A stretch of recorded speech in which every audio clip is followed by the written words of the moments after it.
एआईलाई gym class book गर्दै भन्दा gym software नै ह्याक गरेपछि अस्ट्रेलियाको first confirmed AI cyber attack बन्यो। अस्ट्रेलियाका एन्ड्रयू एउटा एआई कम्पनीमा काम गर्छन् र ओपन क्ल एजेन्ट युज गर्थे। ओपन क्ललाई मेरो जिम क्लास बुक गर्दै भन्दा एआईले बुक गरिदिन्छ, तर वेट लिस्ट 4 नम्बरमा बुक भएपछि एन्ड्रयू भन्छन् अलि अगाडि राख्न मिल्छ। त्यसपछि एआईले फर्स्टमा बुक भएको मान्छेको रिजर्भेसन क्यान्सल गर्न मिल्छ कि मिल्दैन भनेर एपीआईमा चेक गर्छ र जीरो अथोराइजेसन भएका कारणले फर्स्टमा भएको मान्छे बुकिङ क्यान्सल गरिदिन्छ र एन्ड्रयूलाई 3 नम्बरमा राख्छ। एन्ड्रयू भन्छन् त्यो मान्छेलाई अन्डु गर और फेरि ब्याक गर्दे, बट एआई भन्छ I can't add him back, he is gun.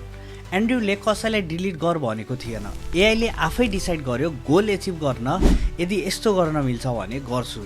AI झन्झन पावरफुल र हार्मफुल हुँदै गइरहेछन्। अर्डर नदिँदा पनि हार्मफुल एक्सन लिइरहेछन्। व्हाट डु यु थिंक, यो एन्ड्रयूको गल्ती हो, एआई को हो या जिम सफ्टवेयरको हो? Comment below and follow for more.